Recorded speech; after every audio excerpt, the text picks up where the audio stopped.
Welcome to 50 Scales of Gray. I'm attorney Michael Bender, co-founder of the Gray Legal Group, your family law firm where we help business owners and professionals survive divorce with their money in their pockets and their kids by their sides. For the next 30 minutes, we're going to dive into the exciting world of California family law issues. Now, of course, the views I and my guests express during the show are ours only and are only given for informational purposes and not legal advice. If you have a family law case, I highly advise you to talk with an attorney one-on-one about your individual legal situation. All right, disclaimers done. On to the show. I welcome Shalah Fisher of New Tomorrow Law, a Southern California bankruptcy firm focusing on Chapter 7 bankruptcy cases. But in order to talk about bankruptcy and divorce, I want to lay some groundwork for an understanding of who exactly is responsible for community debt. Now, we've talked about community debt on previous shows, but it really takes an interesting twist when you throw bankruptcy into the middle of a divorce.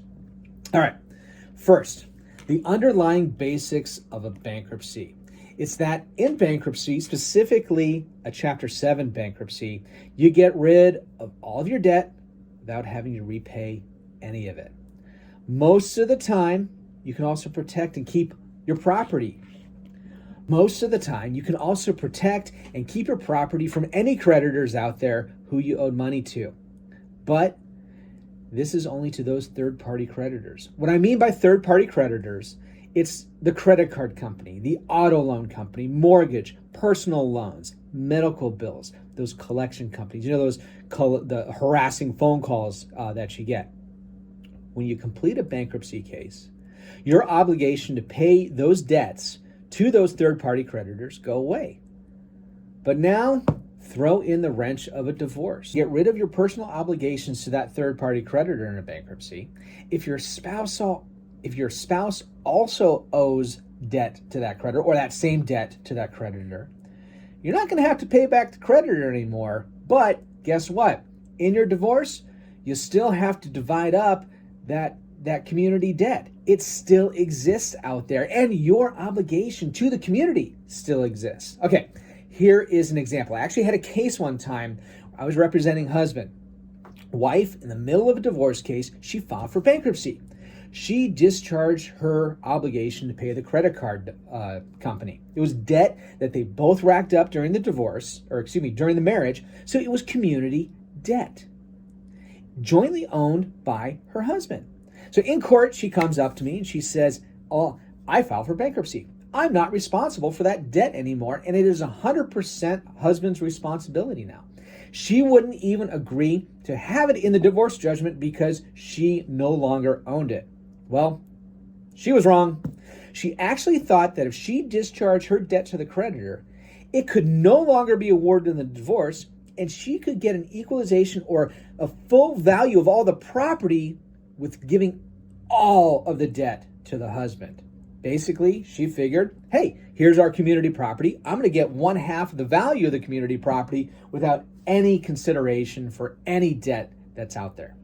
But because it is in fact a community debt, she still had an obligation to the community. It was still considered in dividing up community property and community debt. Now, this can also happen after a divorce. If a divorce judgment awards debt to one spouse, then subsequently they discharge that debt in a bankruptcy. If it's a joint debt, guess who the creditor can go after? The other spouse. But wait, the first spouse, they were ordered to pay it in the divorce judgment. Well, what does that second spouse have to do? They get to take that first one back, say, hey, I had to pay the debt that you were awarded. Even though you filed for bankruptcy, you still owe me the money. Also, in a divorce judgment, if you owe money to the other spouse, that can't go away simply for filing bankruptcy. This is child support, spousal support, property equalization. That doesn't go away in a divorce. So that is bankruptcy and community debt 101. When we come back, we're going to be joined by attorney Shalah Fisher of New Tomorrow Law to discuss the most common reasons that cause people to file for bankruptcy. Then, why you should plan ahead if you're contemplating a divorce and bankruptcy. We'll be right back. All right, welcome back to 50 Scales of Gray. I'm your host, Attorney Michael Bender, co-founder and partner at the Gray Legal Group, where we fight for business owners and professionals to survive divorce with their money in their pockets and their kids by their sides. On today's episodes of 50 Scales of Gray, we're talking about bankruptcy and divorce. I'm joined now by attorney Shalah Fisher of New Tomorrow Law. Shalah, welcome to the show. Hey, Michael. Thanks for having me on the show today. I'm excited to chat bankruptcy. Oh, bankruptcy is always a fun topic. So tell our listeners about you, how you got into bankruptcy law, and a little bit about New Tomorrow Law. Well, I'm a Southern California native, and I've been an attorney for around 7 years. I sort of fell into bankruptcy. I had never really considered it when I first went into practice. I went into law wanting to help your everyday hardworking people, so I started out in family law and estate planning. And that's how I met you and Allison. Those areas weren't quite the right fit for me, so I took a risk and dived into a completely new practice area when I was presented with the opportunity to get involved in bankruptcy with New Tomorrow Law. New Tomorrow Law is a smaller firm that really focuses on the client experience and holding our clients' hands through what might be one of the most stressful financial decisions they will ever make. I identified strongly with New Tomorrow Law's mission to help good people get out of debt today so they can start the new tomorrow. I really like what you say there, helping good people get out of debt today, because going into law, you're helping everyday hardworking people. So I think that that really resonates, and excited to have you here talking about bankruptcy, because bankruptcy really can help those everyday hardworking people, right? Absolutely. Okay, so I know you came here today to share more than just about yourself. So let's get to the fascinating world of bankruptcy. Okay. First, before we dive into what bankruptcy does or the why people file for bankruptcy, can you dispel this myth that bankruptcy is a bad thing? So the stigma surrounding bankruptcy is that those who file are financially irresponsible and they have really poor spending habits. In reality, when it comes down to it, most of our clients are not pushed into bankruptcy because they do not know how to manage their finances. Rather, it is because they faced unforeseen circumstances that forced them into debt. Often our clients have experienced a medical emergency, divorce, job loss, or the passing of a family member that has led them to file for bankruptcy. In many cases, our clients have been chipping away at their debt for years, making minimum payments, but not really seeing any progress towards being debt-free. Bankruptcy is a life raft that can give these people who feel like they're drowning in debt hope for a fresh start. Drowning, getting that fresh start. Now there are going to be that small percentage there that file they were unable to mismanage, or quite frankly, in society there's that group of people that will take advantage of this system. But really, most of the people that you're seeing coming in to New Tomorrow, they hit these other areas where they didn't see this this financial strain coming, right? I mean, of course, you're always going to have those people that sort of take advantage of the system and they sort of abuse the protections that are out there.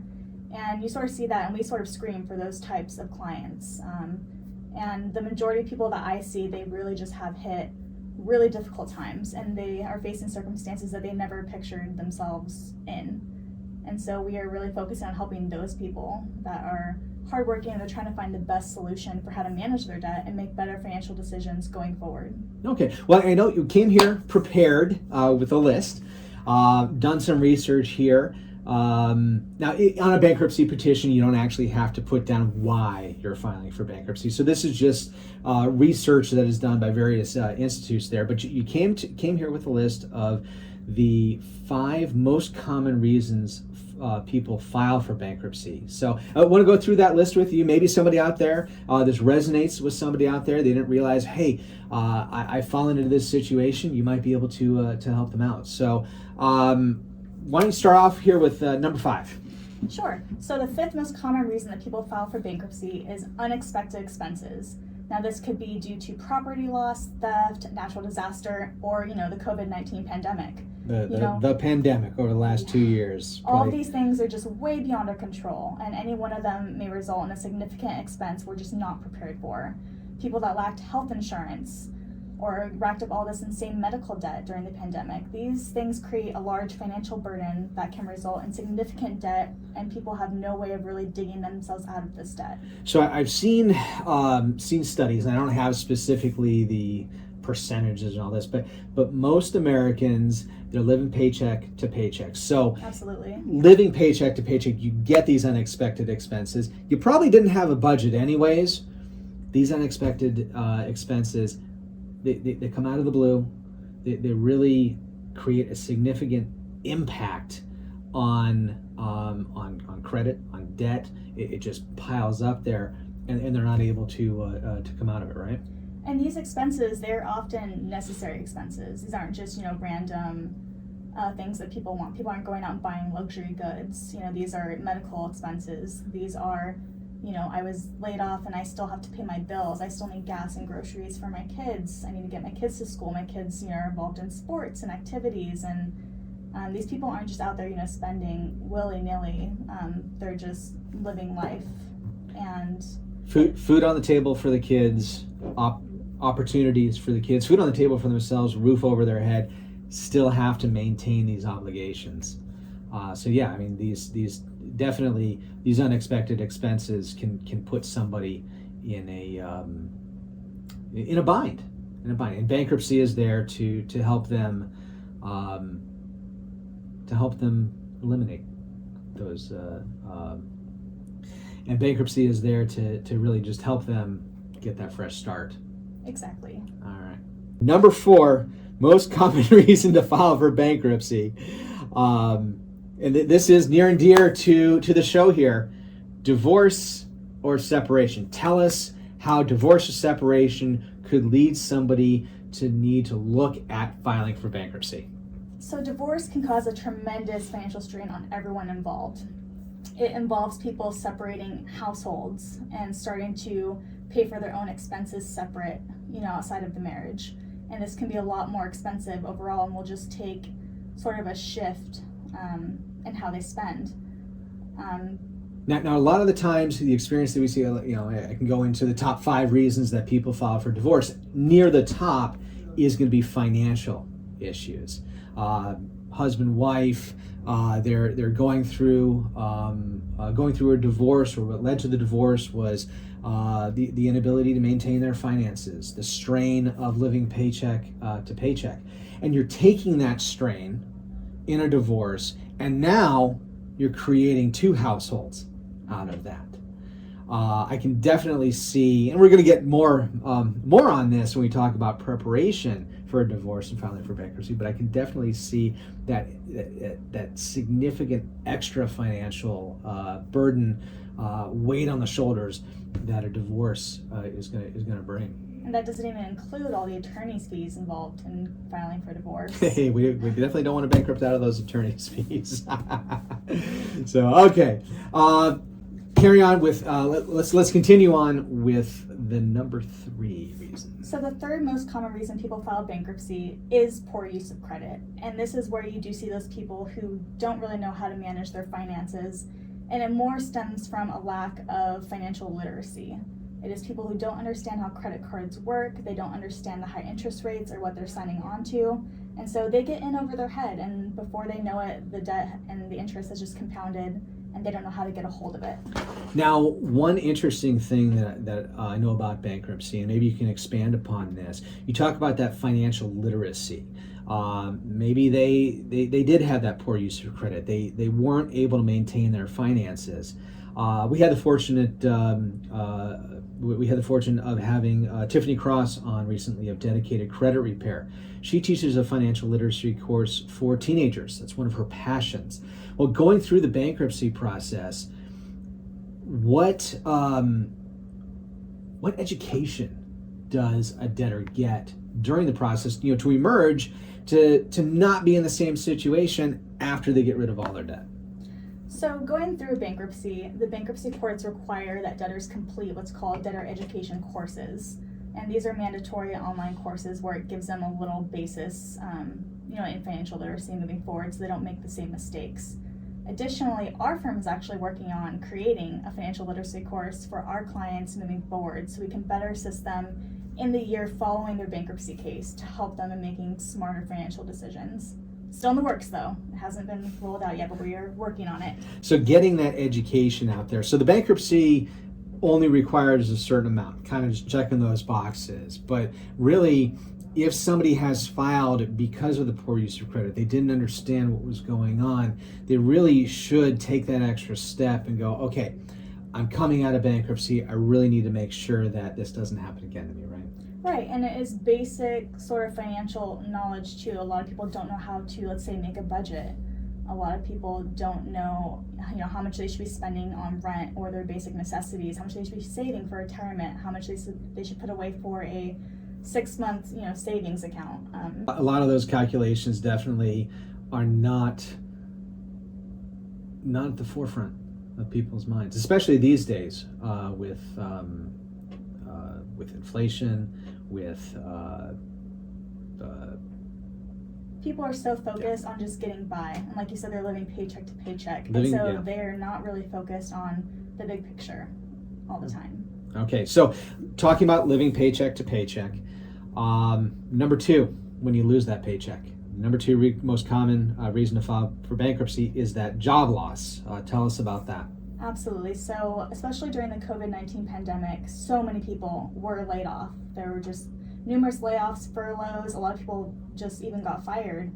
And most people, they don't have that rainy day fund. They don't have, a few months of living expenses saved up for if that should happen. And so they rely on their income in order to pay their monthly bills. And when they lose that job, they get behind, and then they have no means to catch up on those payments. Unemployment can only take you so far, so they're either increasing their debt at that time, or they're not servicing any of the debt, because odds are they went into not having a job with a significant amount of debt. And additionally, while they're waiting for that unemployment to roll in, how do they feed themselves in the meantime? How do they pay their expenses in the meantime? Usually they rack up some sort of debt, personal loans, credit card debt, just trying to get by for that period while they're waiting for either disability to come in, unemployment to come in. Now, we started off, we talked about number 5, unexpected expenses. You can kind of put job loss into that category. Maybe not necessarily unexpected expenses, but unexpected loss of income.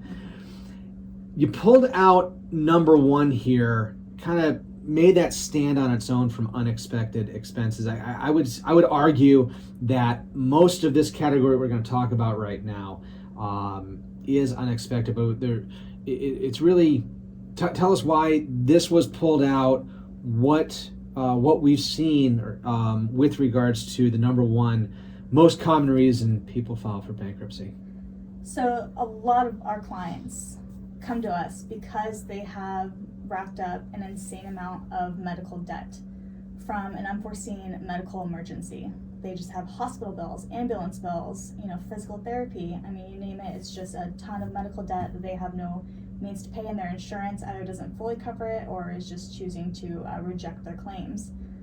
According to the American Journal of Public Health, from 2013 to 2016, almost 2/3 of all bankruptcies filed in the U.S. included medical expenses.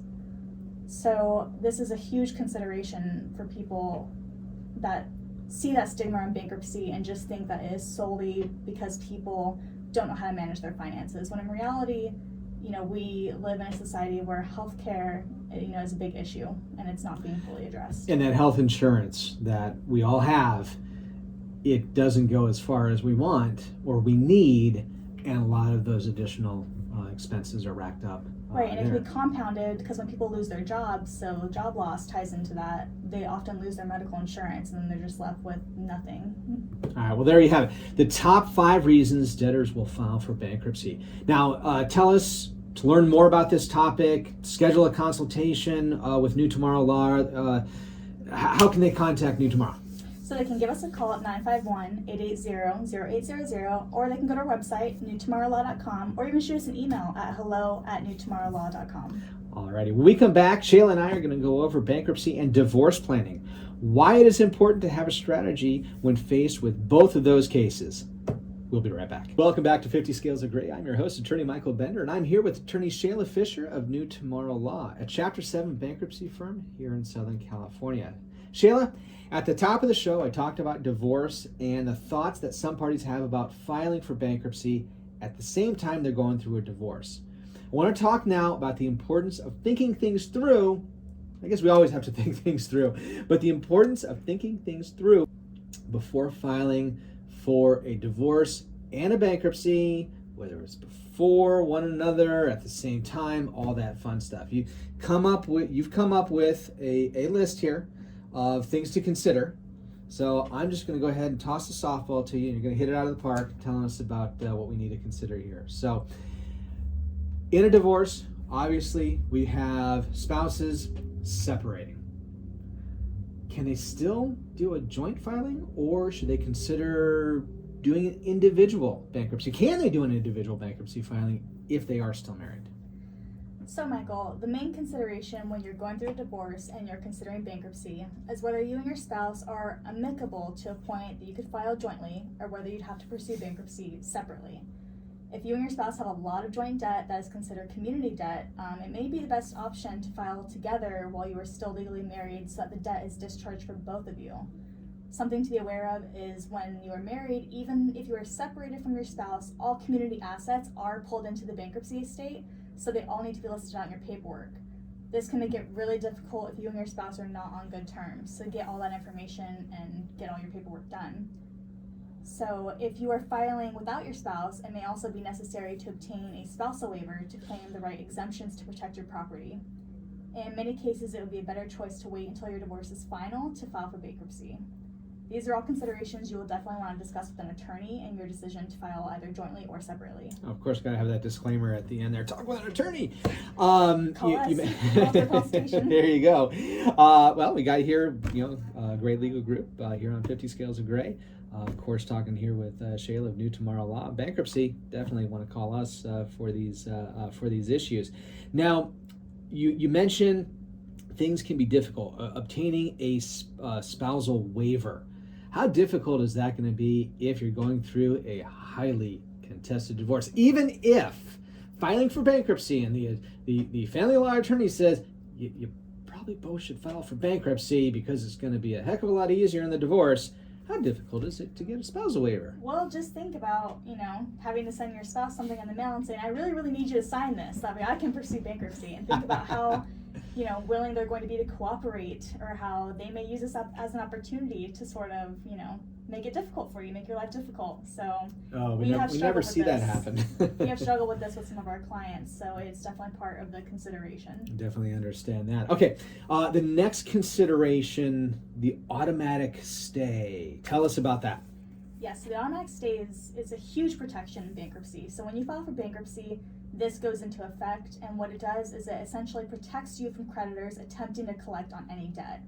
This basically means that the harassing collection calls stop, and you can stop making payments on your unsecured debt. If you file jointly with your spouse, this will ensure that you both receive the protection of the automatic stay while your bankruptcy case is pending. But the interesting thing here about the automatic stay as well is it actually stays any other lawsuit you have going on, including a divorce. That's right. Because tell us about all this community property. You mentioned before all the community property has to be listed. That automatic stay goes into effect. Why can't, in a divorce case, why can't the parties continue to litigate and say, well, I want this, I want that, and so forth? All lawsuits that are currently pending when you file for bankruptcy, they just all have to stop. They're all stayed until the bankruptcy is complete. That way the discharge, is either granted or not, and then the lawsuits can continue. Another important thing with regards to the automatic stay is it stops all lawsuits, including a divorce. Tell us about the unique property aspects that you get when filing for a bankruptcy. That's right. So when you file for bankruptcy and you're married, even if you file separately from your spouse, all of your community property gets pulled into the bankruptcy estate. So it becomes part of the bankruptcy estate, and it no longer is sort of yours to deal with as you please. And so basically that the family court, and I know they lose what's called jurisdiction. Yes. Over the issue. Basically, it's all in the bankruptcy court. Family court can't touch it until the bankruptcy court releases. Puts a pause on everything. Everything is put on hold until the bankruptcy is complete. Okay, so I want to talk about qualifying for a Chapter 7. looking at filing again jointly or individually, could there be an issue there? So, in order to qualify for Chapter 7 bankruptcy, you either have to meet sort of these income limits or you need to meet what's called the means test. And so, we look at both the debtor's income and the spouse's income as well. So, there could be an issue if both are filing together. They may not qualify for a bankruptcy. Their income levels may be too high, so put them out of that relief. Okay, so that's definitely something to consider. But if they wait and then they wait until after the divorce is final, then they can file individually and they might qualify. So it's a huge consideration. Gotcha. Okay. Dischargeability. Getting rid of all the debt at the end of the bankruptcy case. Tell us why that should be a consideration. So it's really important to keep in mind that if you pursue bankruptcy on your own without your spouse and you receive a discharge, as you mentioned, Michael, your divorce judgment may still hold you liable for assuming community debt.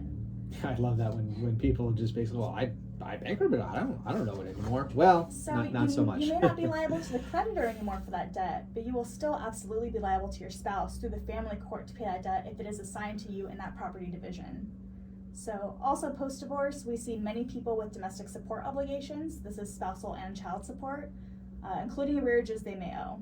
These obligations are not dischargeable in bankruptcy, and if your wages are being garnished for these support obligations, filing for bankruptcy will not affect that garnishment, although bankruptcy does put a halt to other wage garnishments. Okay, so the final consideration, credit consideration, future credit considerations. Tell us about that. So the main concern that I hear from those that I consult with about bankruptcy is, how is this going to affect my credit score? You know, bankruptcy is listed on your credit report for a very long time.